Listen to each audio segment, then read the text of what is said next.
Coming up on UGTV.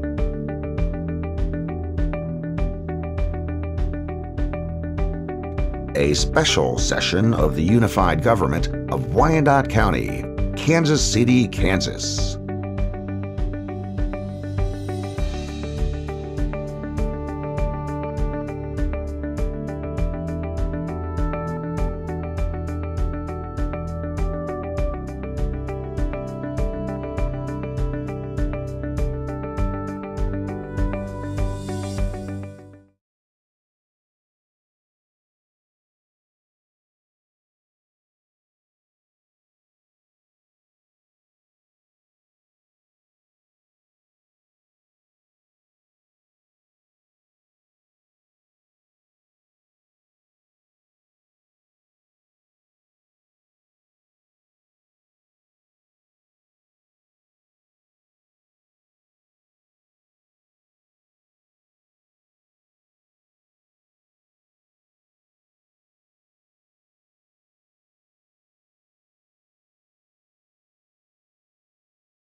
Good evening, everyone. I'd like to call the meeting to order. I'd like to thank everyone for being here tonight. I welcome our Wyandotte County delegates.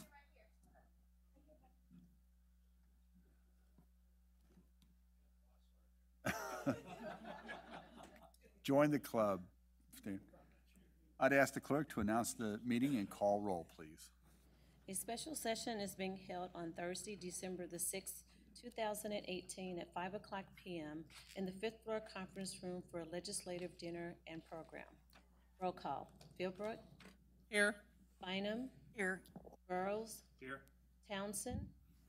McKiernan. Here. Bugia. Here. Johnson. Here. Kane. Here. Markley. Here. Walters. Here. Alvey. Here. Tonight, we'll hear a presentation regarding the 2019 Unified Government's Legislative Program. So I'd like to turn this over to Administrator Bach. Thank you, Mayor, and welcome to everyone here this evening. Glad to have all our senators and representatives with us this evening. As we go through each year, we try to formulate the different thoughts for our community as far as the areas that we would like to support, or if there are any new legislative issues we would like to promote. And we appreciate the opportunity of you coming this evening to allow us to present those to you and then have any open dialogue about some of those issues. With that, I'm going to ask our Legislative Affairs Director, Michael Taylor, to present our presentation this evening. Mike? Great. Thank you very much. Good evening, everyone. We'll go over a short presentation looking at the major issues on our what we call our priority agenda, and then we'll open it up for discussion. So first, I'd like to give you a little bit of a look at the 2019 legislative landscape. So as a result of the elections, probably the major change is we now have a Democratic governor, Laura Kelly, who will be sworn into office and take over in January. That's after 8 years of Republicans in the governor's office. So that will clearly lead to a change in thought and direction. The interesting thing is we will also have a more conservative House of Representatives. A new majority leader was elected who is a bit more conservative than the previous Republican majority leader.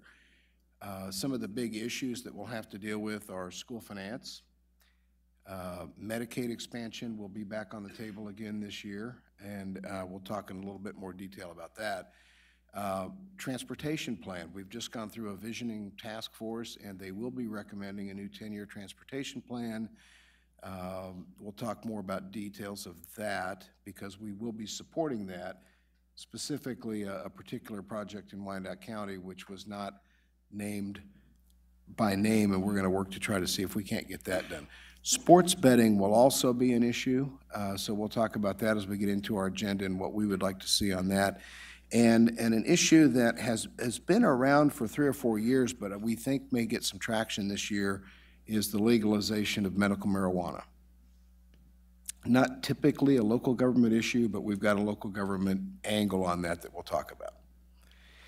So the first issue of our priority issues is property appraisal reform.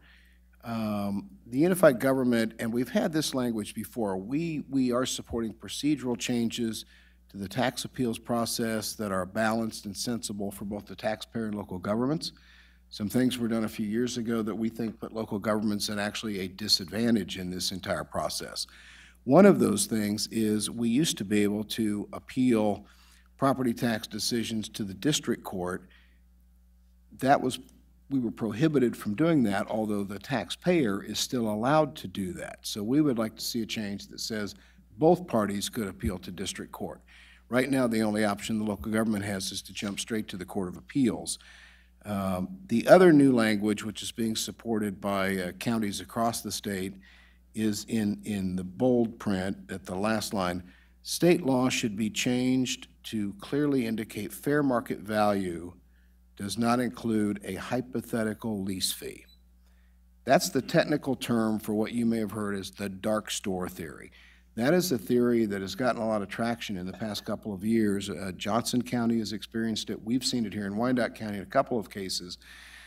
The theory is that a big store, it could be doing $100 million a year in sales, but it should be appraised as if it's an empty, vacant store because it's just a building.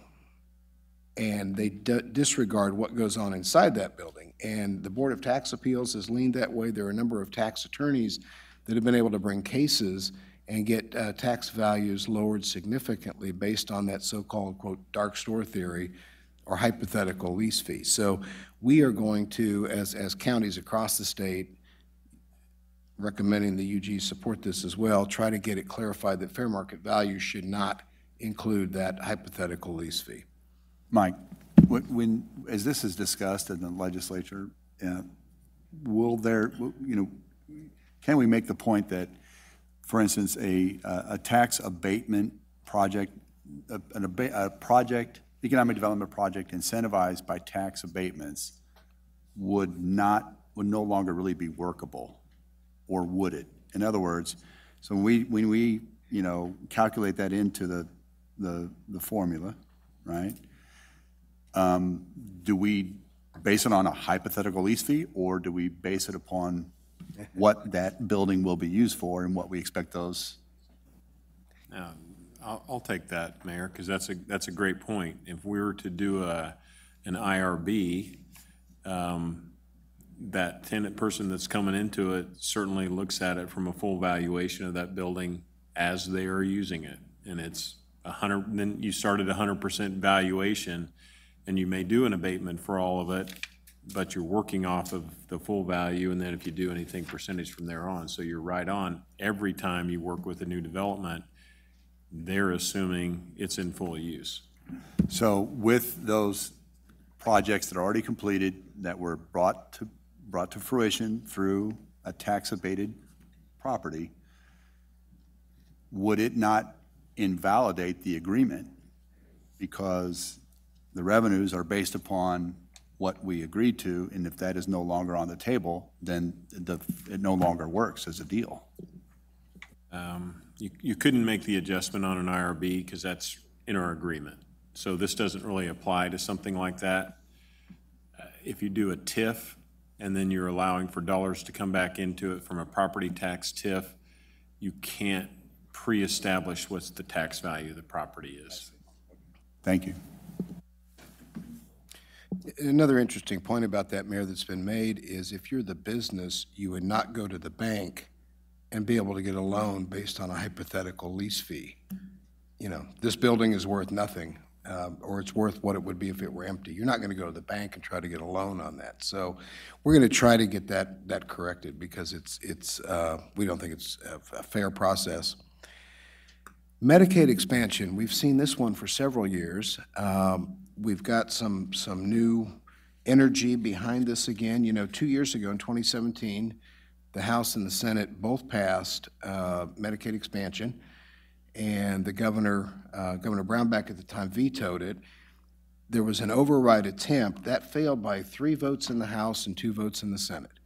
I've been meeting with some of the folks working to push this. In fact, we had a conference call today. So the landscape has changed a bit. The sense is that given the shift as a result of the election, we maybe lost 10 votes in the House and probably 2 votes in the Senate. That's still enough to pass it, though. And we do have a governor who has said she will clearly not veto it. So there's renewed hope there. The importance of this issue, as we point out there, is that overall in Kansas, there are 12% of our citizens that are uninsured. In Wyandotte County, that number is 19%. Even though we've made some great strides in the past few years of getting people through the Affordable Care Act, registered for insurance and on insurance, we still fall behind other counties. The other thing to point out is, and I don't remember the exact numbers, and Representative Wilkmore, you may know, but KU Hospital in Providence write off tens of millions of dollars a year in uncompensated care because people go and they're uninsured. I don't remember that exact number, but so system-wide for KU Health System is between 22 and 25 million that we have to write off because they're not covered. Now, certainly they wouldn't all be covered by Medicaid expansion, but a good number of them would. yeah, okay. The other thing I might add is that although we have the numbers, we still I think the difficult part is going to be getting it on the floor, because in the past couple years, leadership's kept it from coming to the floor because they knew we had the vote. So that still remains to be seen how we actually get it to the floor for a vote. And I agree. I was going to point that out. I think the biggest concern is particularly with the change in leadership in the House, with the new majority leader. He's a representative out of Wichita. He had chaired the health committees in the past and is very resistant to expanding Medicaid. He's now the majority leader, and he, in large part, controls the debate agenda. So the tricky part may be actually getting it, as you point out, Representative, to an actual floor debate and vote. So that'll be perhaps the biggest challenge on that. But Wyandotte County has made this a priority issue for, I want to say, 4 or 5 years now, and I'm recommending we continue that. Star bonds and economic development. We think that there could be some attempts again this year, mostly from the Senate side. That's where it's been in the past couple of years, to do reforms on star bond policy.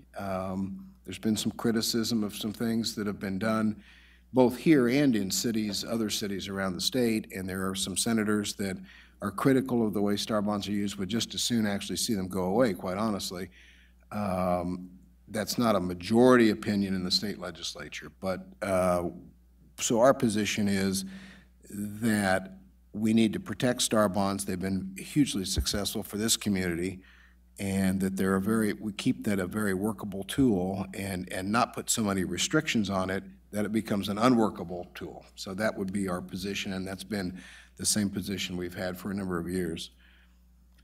The comprehensive transportation plan, as I mentioned, it is expiring. A task force of 30 or 40 people, citizens and legislators, have met over the summer. The Unified Government testified in front of that committee, recommended projects, particularly our I-70 Turner Diagonal project. We got a lot of support for that project because of, as you can see in the last lines, the economic development return they bring. It would result in $150 million in private investment for a new development, create more than 2,000 new jobs. The problem is every city in the state had a project or several projects that they wanted done. So what the task force is basically recommending is that the project be funded, that the preservation or maintenance of highways continue, and that the 21 projects that got dropped from the current program because of quite honestly, raids on the funding that left the program without any funding, be picked up first, and then they talk about new projects. So that will be our challenge. Is we clearly support approval of a new comprehensive transportation program. I would think the key is, can we get our project in there before the next 8 or 10 years? Well, here's the latest update. So received a voice message today from Senator Moran, and also communication from Congressman Yoder that in fact the Turner Diagonal has been funded at $13.8 million, Department of Transportation. So thanks to, again, our people in Washington who've been pushing this forward, and all of you who've kept pushing this. But that is great news, and there will be $150 million in private investment at that location. So it's good news. Right. That's very good news. Yes, indeed.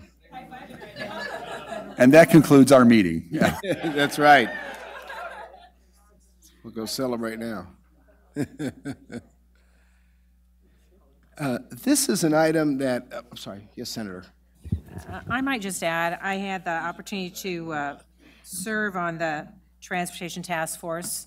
And yes, it was a very dedicated group of 35 people from I think 13 from the legislature, and then the rest were from the industry or labor, and we traveled all around the state. But one of the things, and you're exactly right, the first priority is to finish the 21 projects that were not completed under T-Works, along with preservation. But a continual conversation in the last 2 days and throughout was about economic development and the whole thing about partnerships. So, you know, that is one thing that would be exhibited very strongly with this project, with the $150 million of private investment and then the money that's coming from the feds. So positive for that. Very good. This next item is fairly technical and kind of boring, but it is an important one to local governments.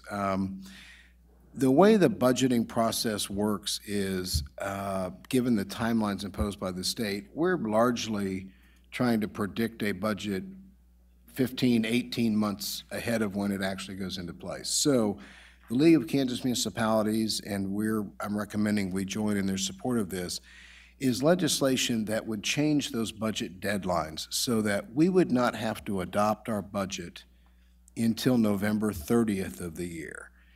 We would still, by August 25th, which is the current deadline for having the budget sent in and certified, we would still need to certify the amount of tax revenue, in effect, the mill levy, the tax revenue we would need, but then we wouldn't have to actually adopt that budget until November 30th, buying us another 2 or 3 months in order to discuss budgets and programs and how that'll be spent. This is kind of a compromise because the county clerks have to certify those budgets, and in most counties in the state, they're also the election official.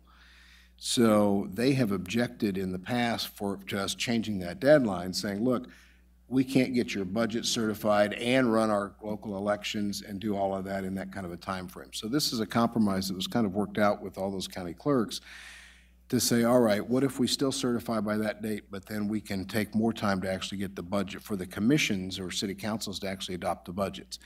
I've talked with our CFO. She's very supportive of this, so I'm recommending that we support that as well. And there will be legislation introduced to do this, so that's why I've put it on the priority issues, because we will see legislation to do that this year. So it also, with the tax lid that's in place, this also gives us a little more leeway there because it's not been an issue for us, but in some communities, if they've exceeded those revenues, they have to go to a public vote because of the tax lid. This, again, helps with all that timing.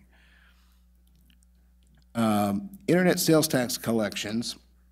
This is an issue, again, that's been around for a long time. The Supreme Court of the United States ruled just this year, a case called Wayfair, which is a company, the Wayfair decision, that in fact, states and local governments can impose sales tax on internet sales, the local and state sales tax on internet sales. That overturned what was known as the Quill decision, which came back in the late 80s, early 90s, when it was mostly focused on catalog sales. It's before the internet really existed the way it does. One of the arguments that was made was that the taxing structure for internet sales was very unfair to brick and mortar stores, our local hometown stores, who have to charge that sales tax, but then you can buy, in effect, the same product on the internet and not have to pay sales tax. So now we will be able to impose sales tax on those sales or collect it in Kansas. The legislature will have to act on that. So the recommendation that we're making is that we've supported this in the past. The key here is we want to make sure that the local sales taxes get remitted to local governments, because the way this could get structured is the state could say, yes, we'll impose an average fee for the state. It's 6.5% of state sales tax. We'll just impose that, you pay that, and we'll keep the whole thing. We want to make sure that whatever happens, that those sales tax revenues are distributed back to local governments. So, listening at the Chamber of Commerce, in their legislative agenda, this is important to them, but there's an issue with this because if each locality imposes its own sales tax, how do you, as a small business selling across the country, make yourself aware of and oppose the sales tax commensurate with that applies to each locality? So it would seem to me that the state would jump in and say, we're going to have a blanket, one-size-fits-all sales tax. So that's why it's really important we say, okay, yes, but these revenues need to come back. Yes, and I'm aware of the Chamber's position on that, so I've left this a little bit open-ended to say that it doesn't have to necessarily be the KCK or Wyandotte or Legend sales tax. If the state wants to oppose kind of an average tax, that's fine. There are established formulas in which that revenue can be divided and sent back to the locals, and that's what we would ask as well. So I think that keeps us in a position where we can kind of go this way or that way and still agree with what the Chamber's saying. All right, the most fun item probably and I wish Senator Haley were here, because he's promoted this for a number of years, but as a representative out of Wichita, given what Missouri did and the fact that 32 other states have done this, it's likely that there will get a little more traction on legalization of marijuana, at least medical marijuana. And so this was suggested by one of our commissioners that we discuss this issue. So the way I've worded this, and I'm open for discussion, is that if the Kansas legislature chooses to legalize the sale and use of marijuana, local governments must be allowed to collect local sales taxes on those sales. So if the legislature would approve medical marijuana and we have a shop that opens in KCK, our point is we should be allowed to impose our local sales taxes and get those revenues the same as if they were selling any other product. We toyed with the idea of whether, so this avoids us saying we actually support the legalization of marijuana, but it says if it is going to happen, we should be able to get those revenues. So that one may spark some discussion, it may not. But I think the issue is going to advance this year. Which way is the legislature leaning right now? I would ask legislators to comment on that. They're probably more closer to it than I am. It passed the House. The oils passed the House a couple of years ago that failed the Senate, didn't get anywhere in the Senate. I believe it's getting to a time with Oklahoma, like we just said, Oklahoma, Missouri, and Colorado around us, that there's a good chance they don't want to hear this before the next election, and they might go ahead and give us medical marijuana. Just a question, because Representative Commissioner Burrows, did you indicate that maybe there is a known projection of what tax collections could be on a product like marijuana? I don't know that our revenue department has stated that specifically, but all you have to do is look at those states that are very much like ours in population. I mean, California is not a good comparison because it's such a large state by population, but you take a state like Colorado, who has one of our border communities, and then we'll have Missouri on the other side, and we can take actually a city out of Missouri that will reflect pretty close to the population we have, and we'll be able to generate the type of projections that we believe. But I know some of these other states have, right off the bat, have picked up $40–50 million in the first year easily in revenues. Wow.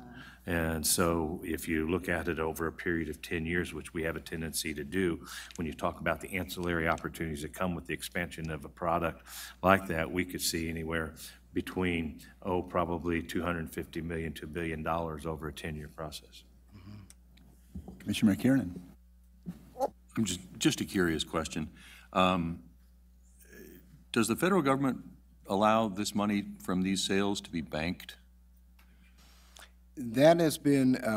So what do we just have? How do we collect this tax if it were to be approved? I'm just curious. There have been ways that technically, no, it's still a controlled substance under federal law. Right. Don't you get accused of money and I laundering guess my answer to that would be money in the bank? They figured out a way to do that, and I think with 32 other states allowing it, there are models out there that Kansas would look at on how to actually do that. It's the loans, but those. I turned him on. He's good. Well, a clarification, are we talking about medical marijuana, or are we talking about recreational and legalization of marijuana? Or are we talking about? I didn't think the law distinguished between its use. It was just. There is a distinguish between the use with medical marijuana versus the use of marijuana recreationally. One is a criminal activity. The other one is endorsed by a set of rules and regulations dealing with controlled substances. Okay, thank you. And I think in terms of the environment for this, I think it looks better than it's looked in past years. A couple of things. Last year, the legislature did approve CBD oils to be used. Now, that's the oils that minus the THC, which is the component of marijuana that gives you that intoxication or that high. dozens of CBD shops have opened around the state since that was legalized. The legislature also approved industrial hemp as an agricultural crop, not the same as marijuana, but that had been resisted for years. So we're seeing an incremental step toward approving this, and so that's why I wanted to put it in, and again, aim it toward the revenue side of the question. Also, speaking of revenue, a meeting just this week, we will see legislation, I think it'll be quickly and readily approved, is sports betting, or as they call it in Vegas, the sports book, so you can bet on athletic events and that kind of thing.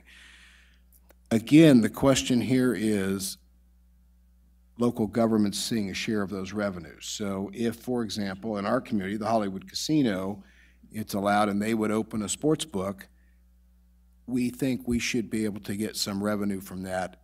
We're not distinguishing at this point exactly how that revenue would come, if it would be counted as part of the total percentage that we get from all betting at the casino, whether it would be an additional tax. I know an expert that came before that committee, the Fed and State Affairs Committee the other day, said he thought a 6% to 6.5% sales tax would not be unreasonable on sports book betting. The biggest discussion I think we'll see is, will it be on-site betting, or will we allow mobile apps or online betting? And there seems to be a lot of concern about being able to pick up your cell phone and go to an online app and bet. The flip side of that is there's a lot of illegal betting sites out there, considered illegal because it's not been legalized in the state. And will people be driven to those sites because it's easier than having to drive to a fixed location? So those are all things that will be discussed, but I would predict pretty confidently that in some form, sports betting will be approved this legislative session. So again, our key, I'm focusing on locals should be able to share in those revenues, particularly if it's happening in our community. Okay. Tax lid. Out of stubbornness and I think just philosophy, we say it should be repealed. We know that's not going to happen, but we would still like to see some additional exemptions and some more flexibility added to the tax lid that make it more workable, because quite honestly, it's not workable. Now, fortunately for our community, you all as elected officials have been reducing the mill levy for 3 consecutive years, so it's not been an issue for us, but it has been in 2 or 3 communities around the state, and will likely be an issue in more communities as time goes on. So we're still going to continue to work that issue. I won't spend a lot of deep Senator Petty. So from the Transportation Task Force, we really had quite a bit of discussion about the tax lid. Yes. And some had a hard time of understanding why the legislators in the group said, it's not going to go away. But that there was, and I do believe it, well, I know it's going to be reflected in the report, that there should be the ability for, recognizing the cost of infrastructure, and that should be outside the tax lid. Yes, I agree, and I was there and heard a lot of that conversation. I think one of the things that the task force said and the state would like to see is more local contribution to major projects. And the question was raised, well, how can the local government contribute more to an interchange project if they're under a tax lid? And so that's kind of where that discussion revolved around. So you're exactly right, Senator. I will say, other mayors have mentioned that in their communities, they have actually not moved to reduce the tax mill levy, because they don't know if something happens, if they would be able to recover funds that they need. So it actually is working against tax reduction in some places. This is an issue that legislators will see. It's kind of surfaced based off of a court case that a lot of attorneys that I talk to disagree with and think the court made an error. It was a Court of Appeals case, but it has to do with tort liability and immunity that local governments have in terms of regarding police chases, whether that is a discretionary activity or not. The Attorney General is displeased with that ruling. He's actually appealed it to the state Supreme Court. But I know the League of Municipalities and the counties are going to carry legislation here that would try to correct this problem. The downside here is if a police officer gets in a pursuit or a chase and something happens, our liability, we basically could be vulnerable for all kinds of lawsuits over that, which we wouldn't be otherwise. So it's to correct a decision that many think was a bad decision by the court, and we think we can get that fixed. Medical charges, this is also a law enforcement issue, and it's been a case that Wyandotte County's experienced in the past, so have a number of other cities. In terms of if someone's in custody, and let's say they suffer a heart attack or they're diagnosed with cancer while they're in custody, who has to pay for that medical care? And that's been an issue about which entity should be charged or sent that medical bill. And so there will be some legislation that would try to clarify that, to make it clear that the arresting agency or the charging agency should be the one that has to take care of those medical costs. But again, the first is that the first person responsible for the payment should be the individual who's in custody. And this ties again back into Medicaid and whether they're eligible for Medicaid and if Medicaid would pay on those costs, and also what kind of billing rate the local government, if we do have to pay costs, would be billed. It should be billed at Medicaid rate. So there'll be legislation introduced to try to clarify that. I'm recommending we support that. The last line is an interesting concept that I guarantee won't happen this year, but there's been some discussion about all the law enforcement agencies in the state basically pooling, creating a liability pool that if there's an extraordinary case of medical costs, that there's a pool there to help cover that. So we've heard some cases of some very small cities in Kansas that have had huge medical bills from someone in custody, and it's nearly bankrupted the city because they just can't afford that. So that's not going to happen this year, but there could be some discussion about that. I mentioned this last one because there will be a strong push on municipal utilities, and it would be the deregulation, or as the phrase has been called for years, retail wheeling or consumer choice. There's some pretty active organizations out there that would like for the ability of consumers to pick which electric utility they would like to have serve their house. So you might be in Westar territory, or you might be in KCP&L territory, you might be in BPU territory, but you as a consumer could say, no, I want XYZ utility to supply the electricity to my house. So we're keeping an eye on that closely and recommending, this is language we've had before, particularly about local control over power supply. And the reason that I've included this is because we do see some political movement to make this happen, and while consumer choice would be great, it could have some huge repercussions on BPU and our revenues. And Mayor, I'll look to you because you're more knowledgeable about this. Well, I mean, this is why municipal utilities work, because they have this authority already. So anything that would limit that or take it out of that realm, of the public realm, really works against the whole purpose of public utilities. I guess, I don't know if it's good, it would be a next slide, but the very next item on our agenda says public property and rights of way. And that kind of goes to the heart of the issue of 5G small cell deployment. There is a move at the federal level from the Federal Communications Commission to simply dictate to municipalities, localities, how they can, basically giving the telecommunications companies the power to simply site their small cell wherever they want, even if it's in the right of way. So, and even to come up with perhaps a flat rate for this small cell deployment. And the argument is made, they make the argument that this, if we don't go to a uniform application of the procedures and take this away from local governments, it's going to inhibit the development of 5G. But they've never provided any evidence of any locality actually hindering the deployment of 5G. But this is simply a way for them to save the cost of coming to us and saying, working on an agreement with the BPU or the unified government, whoever, the right-of-way or the poles. So I'm assuming that next item covers that. I think it would be helpful to name 5G deployment and that issue so that we can move on it. We can do that, Mayor. Yes, we do have that item here, and it says specifically local governments and their citizens and the citizens they represent should be allowed to control and manage public lands and right-of-way as they see fit. This includes collecting franchise fees or other revenues from private companies or individuals which use public lands for personal benefit or profit. And it should include public facilities, including such things as utility poles. I can make that a little more detailed, but that's the point of that. I agree. Because, yeah. Right, we are seeing that, and I've talked with Mr. Richardson in planning. This is a very general statement. I think we have to be specific that this is what it's really looking towards. Right, very good.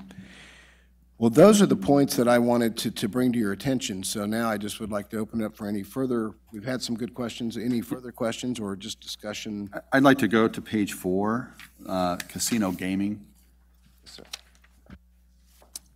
The unified government supports legislative measures which assist the Woodlands in reopening as a gaming facility. And then it continues, so long as the Woodlands makes a good faith effort to negotiate a developer agreement and master plan for overall development of the Woodlands site. And my problem with that language, after the so long, is that I think we're assuming that the owner of that property does not want to fully develop the property, and that we are asking them to put together a master plan because we're trying to protect our interest there, our property there. And so I would like just some public description of why that clause is in there and why that's necessary. Because I think if we left it, the unified government supports legislative measures which assist the Woodlands in reopening as a gaming facility, that's enough to be said.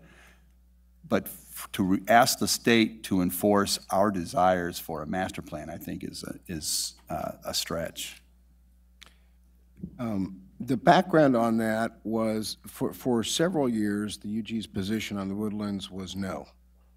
We don't support your reopening. That changed about 3 years ago to something that was very similar to this, was we would give our support to legislation to allow the Woodlands to reopen if the benefits produced by the Woodlands were on par with those produced by the Hollywood Casino. And that was trying to juggle those interests. That position has migrated to the degree of, even just a year ago, we were saying, look, we want you to work with us on developing the rest of that land and not just opening a giant slots parlor. That's how this language, so that's the history of it for about 3 years and how this evolved through commission action and discussion. Yes, Commissioner Kane? Mayor, I've seen multiple plans that they came up with that they wanted to come and do, and they got beat, in the House and the Senate, but they have a well-defined plan. And I've seen it multiple times. They've even added to it since the first time I saw it. So I would love to see the Woodlands open back up, and so would the district.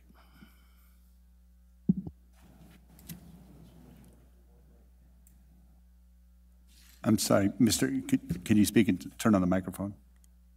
I mean, if you look at it right now, we're getting a lot of revenue out of it. I mean, it looks like it'd be common sense would say they're going to start with something. It's got to go through the planning and zoning before they can build it. So, I mean, they're going to have a say into it no matter what. I think we've crippled it over the last few years by some legislation and getting a little tougher on it. I think it's something we need to open up. As Commissioner Kane said, I've seen a master plan. I think a few of us have. It is very nice. It was very well put. It was a PowerPoint, and it would be a great asset to the community. So I understand why we would want a master plan is because the original impetus of the Woodlands was this was going to create development. It didn't happen. The development around it did not occur. And so we did not make, when the Speedway came in, the idea was, well, we're not going to make this mistake again. We're going to create a entertainment district, 400 acres. The commission at that time went through all the work to really very difficult work with the citizens to eminent domain or buy people out, and it was very successful. But to say that we're not for the gaming, reopening the Woodlands unless they do a master plan, again, I just think that's a stretch. So I'd just be. Yes. Thank you, Mayor. Maybe master plan is not the right word. I think what we were trying to do in the legislature was just to protect, to make sure that you didn't have a developer that came in. We use the example that we've had the experience where there was little control by the local government of what was developed, and we've had the trailers with slot machines in it. So I think what we were trying to do is just figure out what we could then legislatively do just to make sure that any development that came forward, because it's not like they just own a corner, they own a huge amount of acreage.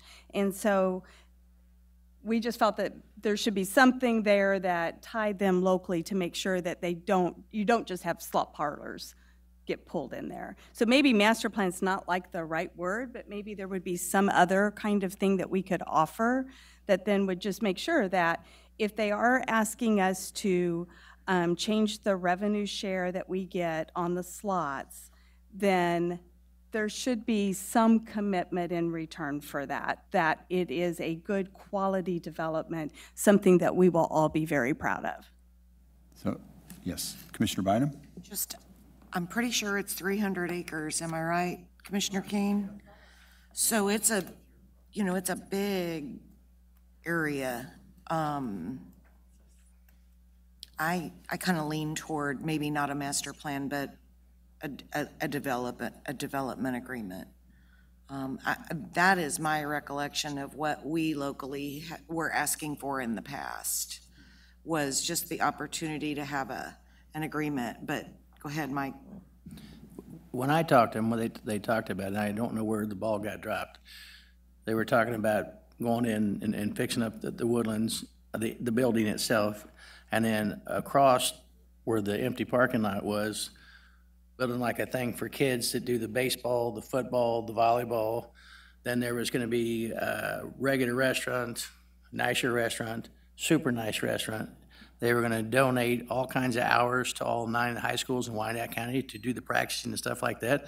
Then after that, they would charge them. The plan that they had was probably the most sophisticated plan that involved gaming, food, entertainment, and something for all our kids to go do. Now, I've been here 13 years, and nobody else has ever come to the table and offered all those qualities at one time. And when it got shot down, I mean, and when they were asking me about it, I'm all for it.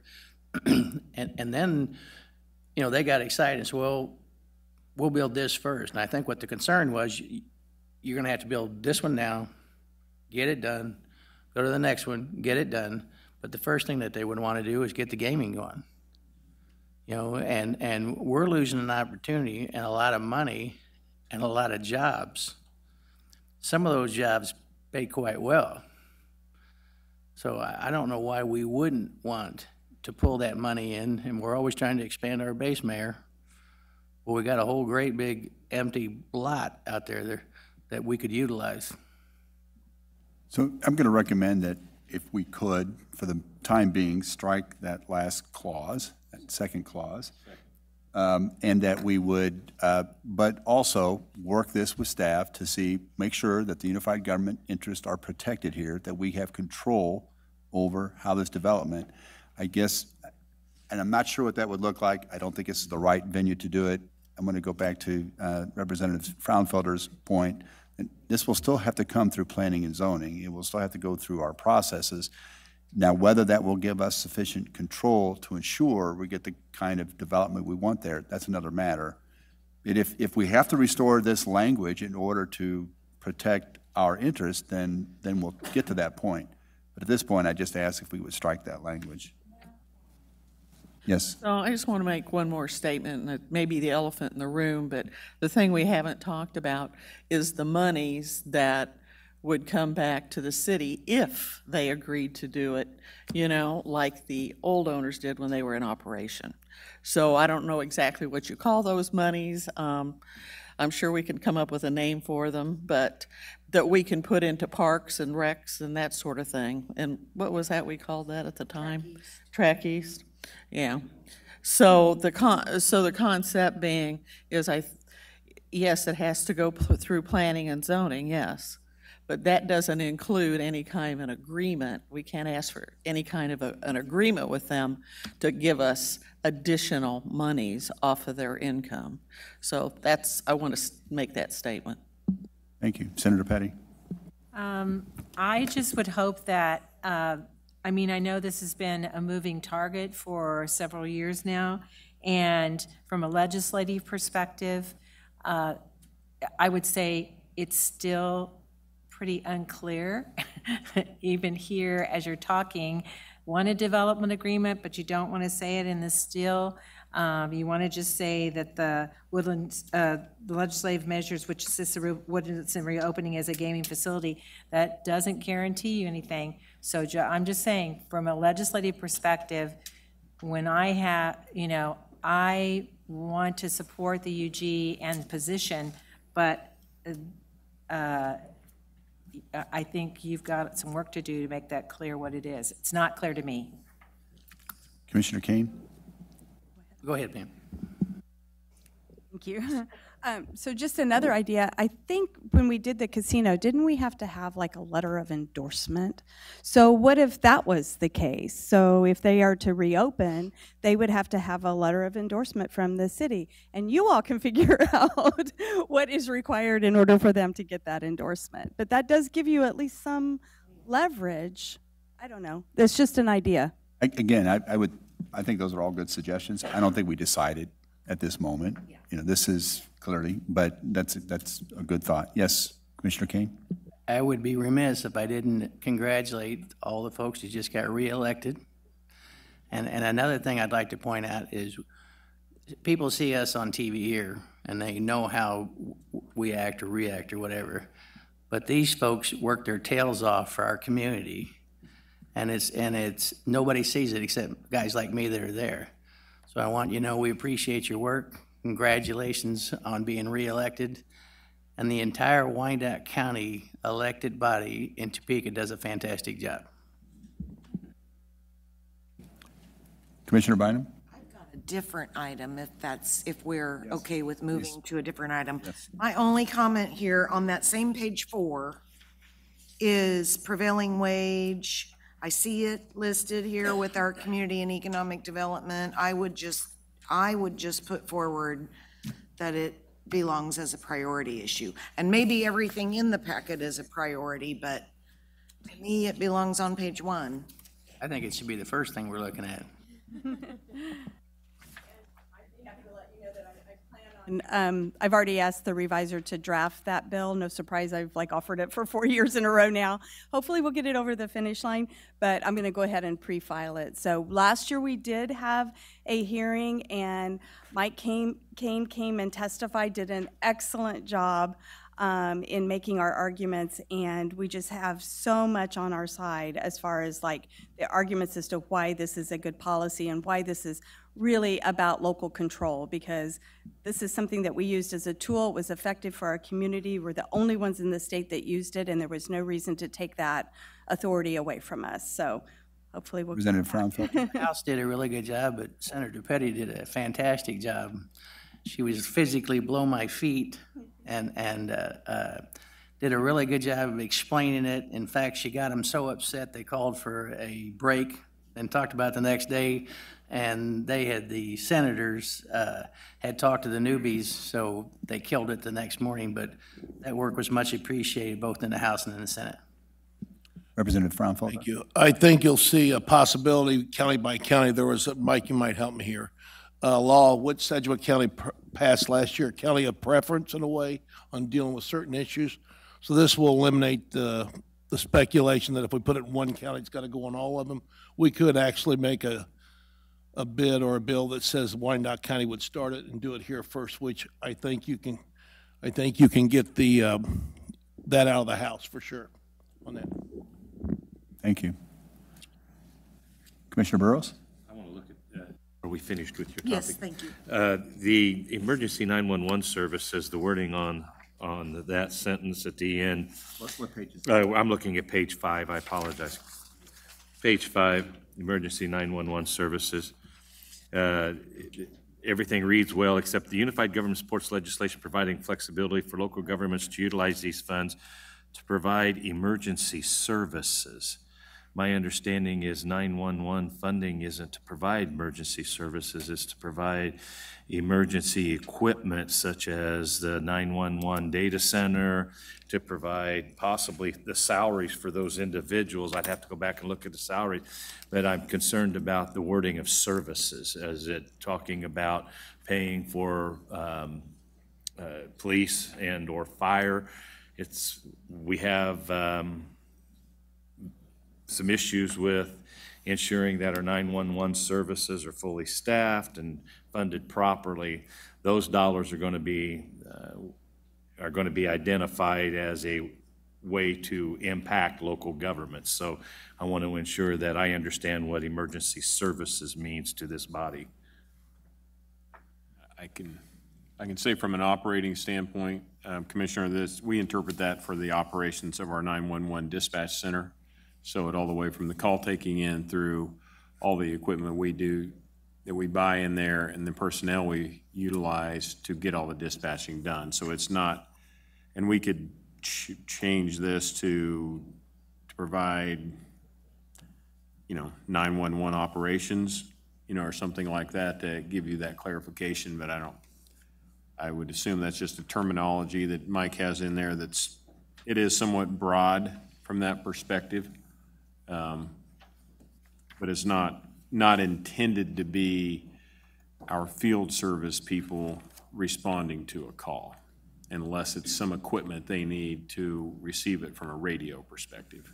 Well, I do know the update of the equipment's extremely expensive, and there's a movement among the state to get to one system that, I'm trying to think of what they call that, one system where they can just click over and everybody's on the same system in case of a natural disaster, state emergency. And I know that in the past, the Kansas Universal Service Fund has been viewed as a honeypot by some, and we find ourselves as an urban community defending those dollars because we do realize our rural friends need to have the communication also, but I want to ensure that it's viewed as being responsible with those dollars and utilized properly so that it's not used against us to take those funds away during 911 discussions. Okay. And we do have not a task force, we do have a emergency committee in Topeka that reviews that. Correct. There is a 911 committee. This language actually came about, and again in conjunction with the Association of Counties, 2 or 3 years ago. There were some attempts to put restrictions on how local governments could use that 911 money, and we viewed that as trying to take some of those revenues away from things that we were able to use it for. That's what led to that language. So it just kind of became a standard platform that we should have the discretion on how to use that money, not having the state dictate to us what we can and can't spend it on. That's the history of that platform. Any other questions? Items for discussion? Here. So somebody around here will know the answer to this, I'm sure. It's been brought to my attention, I'm sure to everybody else around here, that yes, we want to improve our city and we want to have more households and we'd like to have more income per capita. But as we improve our community, then, there's been areas that have been hit by 20 and 25% increases in their taxes because their property values have jumped up so high. And my concern is around those folks that have been living in this community for quite a while that are limited income, and how is this going to affect them, and what can we do, to help regulate that? I mean, is this through state and through us, or how does, I know this, we're not the only group dealing with this. There's a lot of towns dealing with it, but it's starting to hit us because now we're starting to improve on our property values and so on. I'm waiting for anybody know anything?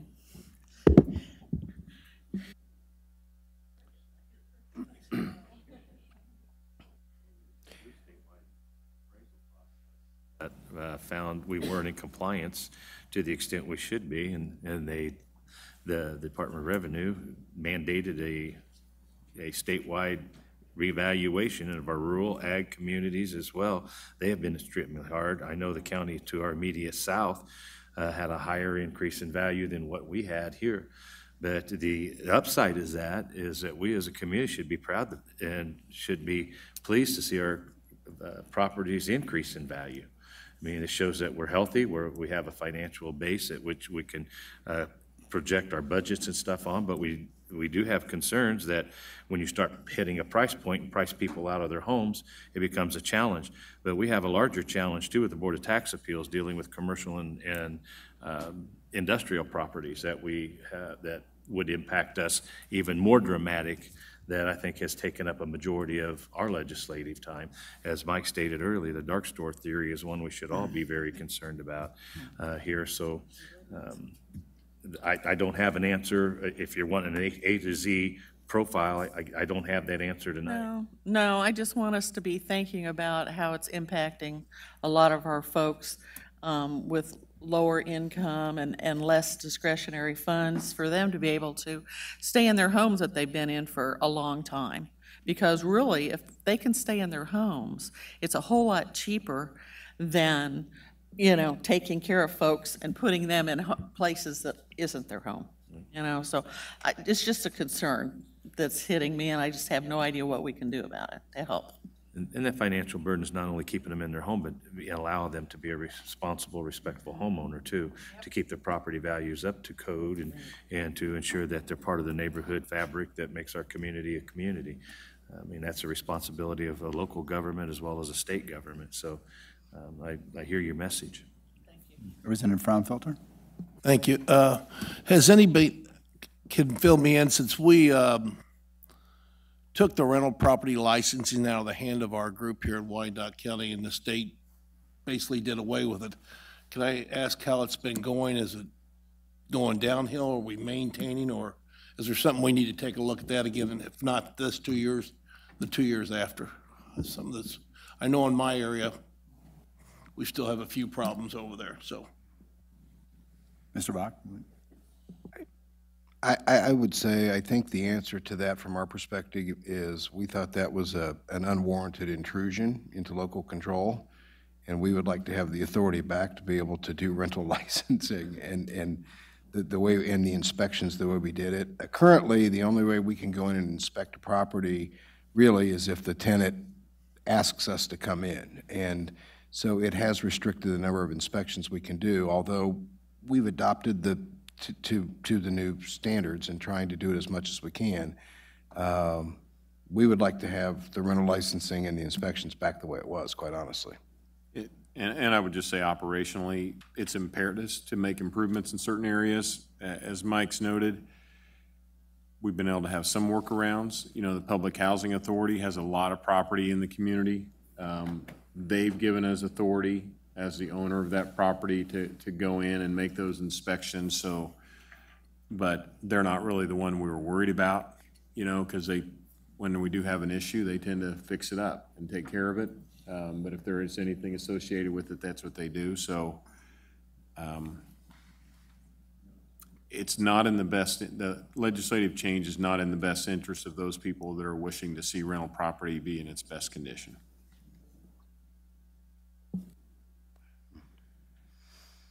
Okay, I think we have covered everything. Thank all of you for being here. And, oh yes, Senator Petty.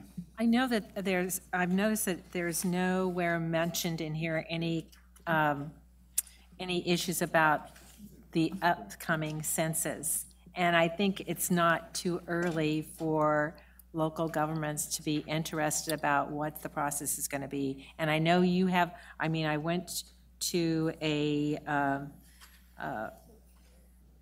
information session earlier a couple of months ago, and I know that you guys have started the process, but I was somewhat concerned when I heard that there doesn't seem to be much emphasis on reaching out to include everybody. So just contacting a school district, but not ever getting a response back from them. So I'm interested whether that is, are you thinking about more than just putting in place your census committee and how important it is for the Well, 2020?